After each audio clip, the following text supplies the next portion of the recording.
Namang problema ka ba, kasosyo, sa pag-expand ng negosyo mo?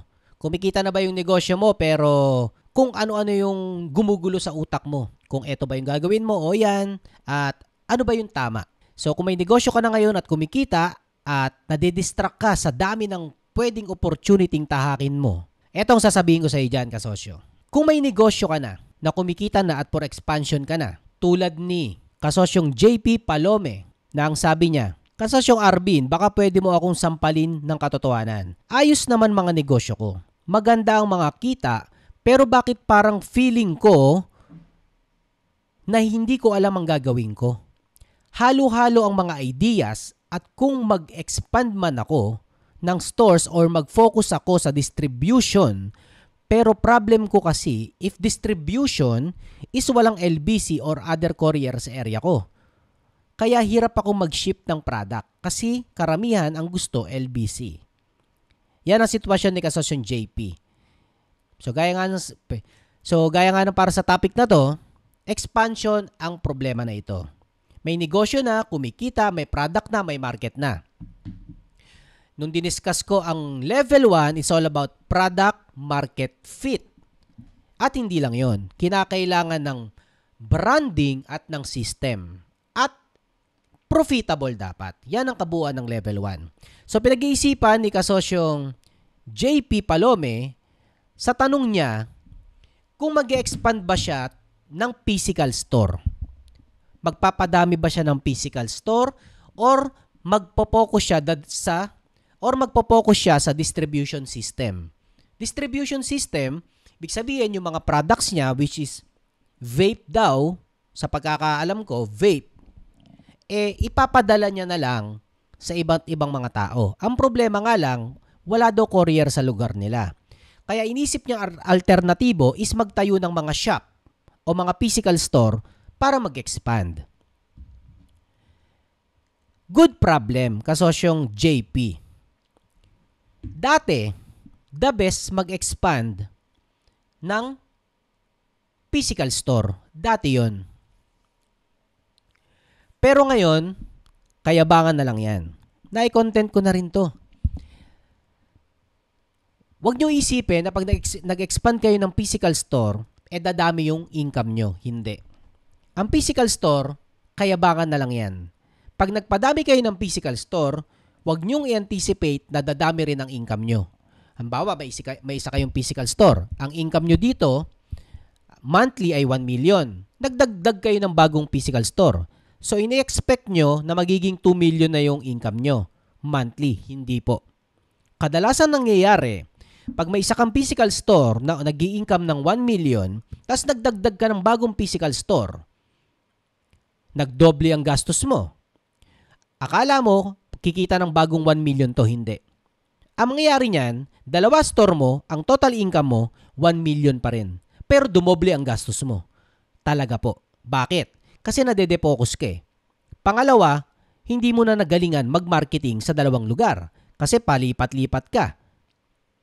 At pangatlo, ang pumapasok pa rin na benta sa'yo, sa totoo lang, kahit dalawa tindahan mo, physical store, dalawa, ang totoong nagpapasok pa rin sa'yo ng benta is yung tinatrabaho mo online. So, online marketing pa rin ang nagpapapasok sa'yo ng benta kahit may dalawang physical store ka na kumakain ng pera mo. Nagiging cash monster yung dalawang store mo na yan. Pero ang income, same pa rin. Ba't di na lang isang store lang? 1 million pa rin ang income mo, ang gastos, yun pa rin. Yan ang nire-recommenda ko. Tanging kayabangan na lang ang kukuha ng physical store. Kung mayabang ka, kukuha ka ng physical store. Pero wag mong i-anticipate na dodoble at dadami ang income mo. Hindi. Dadami ang pangyabang mo kasi may physical store ka eh. Ang dami. Ang dami mong pangyabang. Yun ang tunay nating income dyan. Pero pera, hindi. Pwede nyo subukan kung hindi kayo naniniwala sa sasabihin ko. Pero maaalala nyo, ako, kapag konsumidong-konsumido ka na lumala mo ng maraming pera yung store mo, wala namang income. Laki-laki ng upa nyo. 15,000, 20,000, 30,000. Hindi lang po yun. Na ito ang formula dyan. Kung kukuha ka ng physical store, sa totoo lang, i-times, ano ba yung sinabi ko nung nakaraan? I-times 5 mo, yun ang tunay na cost nun. Case in point, kumuha ka ng physical store. Ang upa, 10,000. Ang upa. So, pag nag-compute ka, 10,000 lang upa nito, kayang-kaya to. Utot mo. Yun ang akala mo. 10,000 ang upa, times 5 mo yun. Yun ang tunay na gastos mo doon monthly. Bakit? May papatauhin ka doon. May income mo, wala, papatauhan mo yun. Maintenance nun. Electricity nun.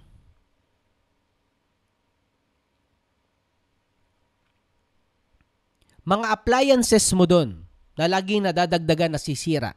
At kung ano-ano pa. Yun ang tunay mong gastos monthly. Kaya kung wala kang ipapasok na pera na gagastusin, wag na. Tapos yung income mo hindi dodoble.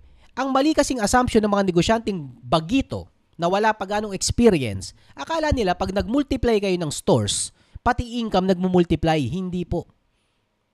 Gastos lang ang nagmumultiply. Same pa rin ang income mo, nag-multiply, dumami lang yung gastos mo. Hindi totoo yan kasi si RB kasi gagalingan ko naman eh. Di sige.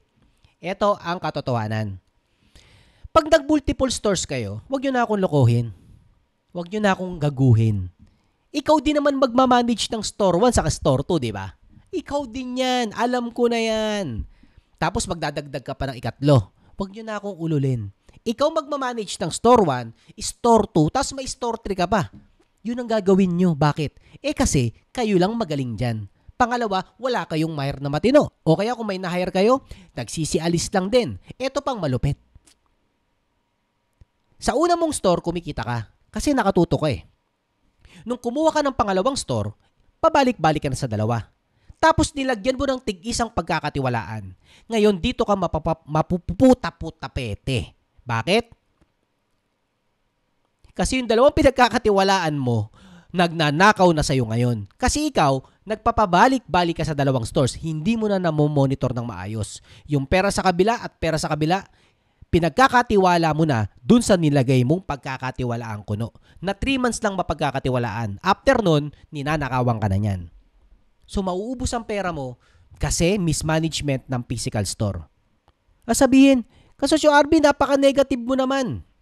Hindi ako negative. Realidad lang mga kasosyo. Tanggalin nyo na muna sa utak nyo yung physical store. Saka na yan. Seryosohin nyo ang online at ang expansion ng distribution or franchising. Pero kung wala pa kayong pampapranchise, mag-distribution kayo. Isa lang ang store nyo, isa lang ang warehouse nyo, isa lang ang tindahan nyo, hataw kayo sa online. Walang tatalo doon, lalo na sa panahon ngayon. Isa pang papatay sa'yo pag nagpadami ka ng physical store. Alam nyo kung ano? Siyempre, ang best friend ng lahat. Ang munisipyo at ang BIR. Simot ka dyan, boy. Sure ako dyan. Physical store ka pa, ha? Sige, physical store. Hello. Hello, munisipyo. Hello, BIR. Wala ka nang kawala. Physical store ka eh. Hindi ko kayo tinuturuan mandaya. Pero hindi ko kayo tinuturuan na ma-checkmate kayo. Yun ang punto ko. Okay, papa-checkmate. Physical store, ubus ka dyan, kasosyo. So, anong dapat gawin? Ang dapat gawin, tanggalin nyo na sa utak nyo yung physical store na yan. Galingan nyo online, same lang yan. Pag kumuha ka ng maraming physical store o maski isa, sa online mo rin babawiin ng sales mo dyan, maniwala ka sa akin. So, ngayon pa lang, galingan mo na sa online. Yun din naman yun eh. Sa online ka rin kikita. Sure ako dyan. Paano ka hahataw sa online? Basic. Distribution system. Sabi ni kasosyo, may problema siya. Sabi ni kasosyong JP, hindi daw siya makahataw sa distribution system kasi wala daw LBC sa lugar nila. Putay, di solusyonan mo. Ganun din yun. Solusyonan nyo. Ang tunay na model ng distribution system kasi mga kasosyo, wag nyong mamaliin. Pag sinabing distribution system, nagsusupply na kayo, kumpletos recados yan. Kung ikaw ang manufacturer, kailangan meron kang wholesaler na merong distribution license sa specific na lugar na yon. Ngayon, yung mayroong distribution license mo na siya lang ang pwedeng magbenta doon, siya naman ang magkakaroon ng mga resellers doon sa lugar na yon. At yung mga resellers mo, yun ang magbebenta ng retail sa mga tunay mong customer.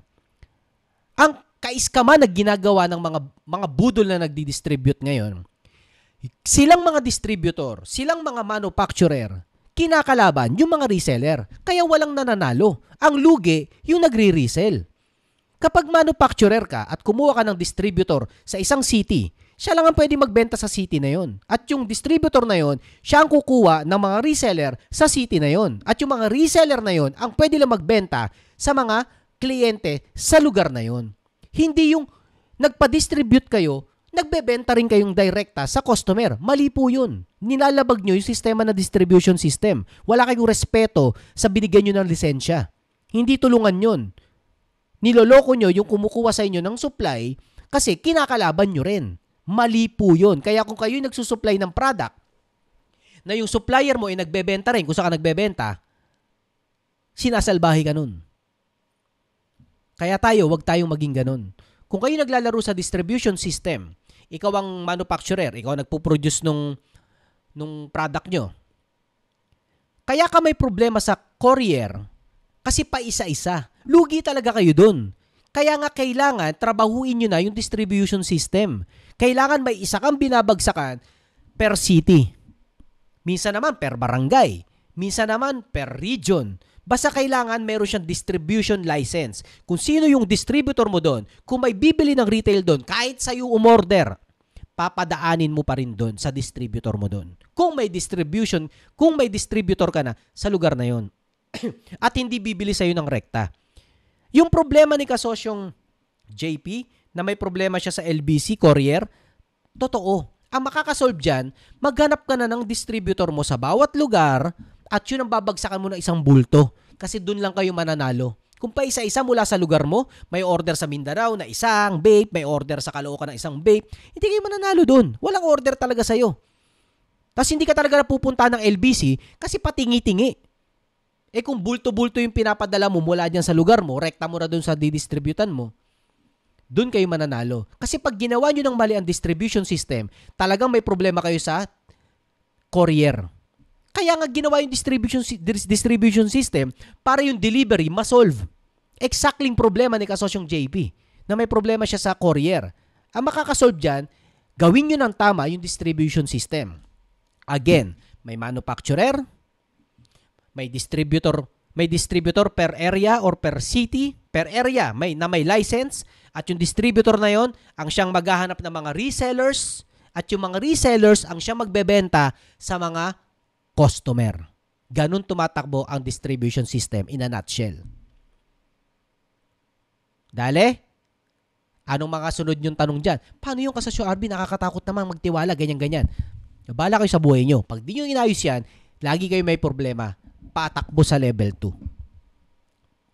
Figure out nyo. Lahat ng yumayaman ngayon, sistema ng level 2 ang negosyo nila. Kahit anong negosyo pwedeng yumaman. Unless magawa nyo yung level 2 business model. Ano yun?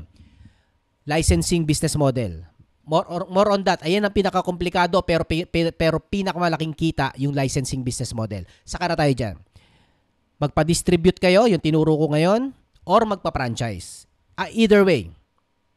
Pangatlong model, gumawa kayo ng software na gagamitin ng maraming tao. Pangatlong model, maging platform kayo. Kung saan nagtatagpo ang mga buyer at ang seller. Maging parang 7-Eleven kayo, maging bazaar kayo, manpower. Platform. At panglima, manpower. Ano yun? Tao ang negosyo nyo.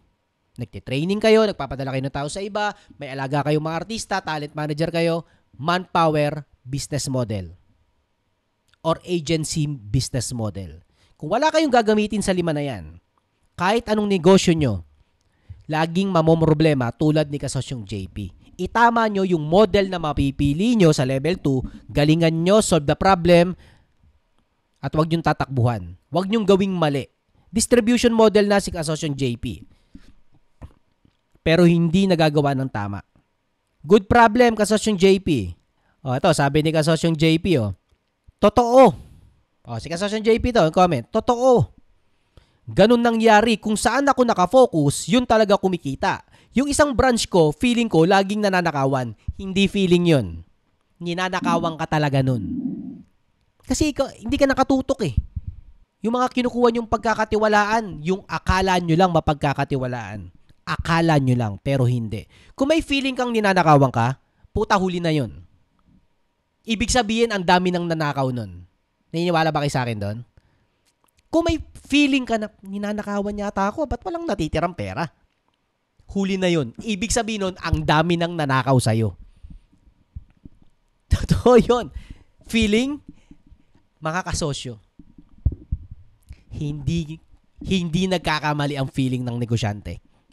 Pag may feeling ka, totoo yun. May feeling kang lulukohin yata ako nito eh. Totoo yun.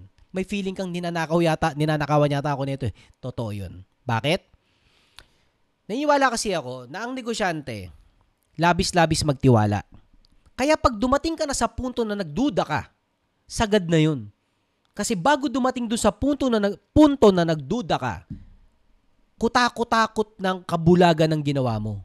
Ang dami ng humarap na katotohanan dapat sa'yo na na-realize mo na, pero rineject mo. Hindi totoo yan. Hindi ako ninanakawan niya. Malabo yan. Hindi niya gagawin yan. Hanggang sa, wala na. Feeling mo na. Hindi na feeling yun. Confirm na yun, kasosyo. Sure na yun. Sure na yun. Bakit kayo nananakawan? Alam nyo bakit? Takot kasi kayong mag-hire ng professional. Takot kayong mag-hire ng graduate. Kuro pinag-hire nyo yung mapagkakatiwalaan nyo, yung hindi nakapagtapos, yung akala nyo maliligtas nyo ang buhay, matuturuan nyo, gusto nyo magpakabayani. Ayaw nyo mag-hire ng nakapag-aral. Diba? Ngayon, ito ang katotohanan. Sa magte-20 years ko ng pagnenegosyo, yung pabida mindset natin na yan, yung pa-superhero ideal natin na yan, na i-hire natin yung mga hindi nakapag-aral, yan ang mga naghahatak sa atin sa hukay sa negosyo eh. Bakit? Kasi yung mga hindi nakapag-aral, mga kasosyo, pasintabi po, hindi ko nila lahat, employee ang tinutukoy ko. Yung mga hinahire nyo, mga hindi nakapag-aral, na gusto nyo lang bigyan ng hanap buhay, mga kasosyo, hindi nila kasalanan na hindi sila nakapag-aral. Baka wala silang pera nun, o kung ano man. O kaya baka talagang tamad lang sila, hindi natin alam. Hindi nila kasalanan yun, hindi sila nakapag-aral. Pero kasalanan natin na nag-hire ka ng hindi nag-aral. Bakit? Ang hindi nag-aral, hindi alam ang disiplina. Totoo. Kasi kung nag-aral, marunong gumising ng alas 6 ng umaga, araw-araw papasok kahit inapoy ng lagnat, gagawa ng assignment, papasok kinabukasan, alam nila kung ano ang trabaho. Alam nila kung anong responsibilidad. Alam nila kung ano ang disiplina. Yun ang tinuturo ng paaralan. Disiplinahin ang isang tao. Pues kung inaakala mo na training mo ang isang taong hindi nakapag-aral at mabibigyan mo siya ng disiplina sa pagkatawan niya ng 1 linggo dahil sa training mo, nagkakamali ka doon, kasosyo. Ang taong walang disiplina sa katawan, walang responsibilidad sa katawan, hindi mo matuturuan yun. Matuturuan mo pumindot, matuturuan mong magluto, pero yung disiplina is either nasa kanila yon o wala. At karamihan ng mga hindi nakapag-aral, walang ganun. Sila yung pala absent. Sila yung after mong turuan, aalis. Pero kapag nagkapag-aral, yan yung mga may disiplina, may responsibility sense sa sarili. Kaya kung magtatangka kayong mag-multiple branches, tapos hindi kayo sanay mag-hire ng nakapag-aral o mas matalino sa inyo o mas magaling sa inyo, tigilan nyo na yan. Kasi hindi nyo mamamanage yung multiple branches. Dahil totoo yung sinabi ni Kasosyo JP, kung nasaan ka, doon lang gumagana. Paglipat mo sa kabila, dito sa kabila, nalulugi ka na. Dito sa kabila, gumagana naman. Lilipat ka naman sa kabila. O nagbukas ka pa ng panibagong branch. Niloloko mo lang yung sarili mo. Pagod lang at konsumisyon. Pues isang physical store lang, nandoon ka lang. Humataw ka sa online distribution, gawin nyo ng tama, yon ang bagay sa inyo. Hanggang matutunan nyo kumuha ng nakapag-aral, may disiplina, may sense of responsibility.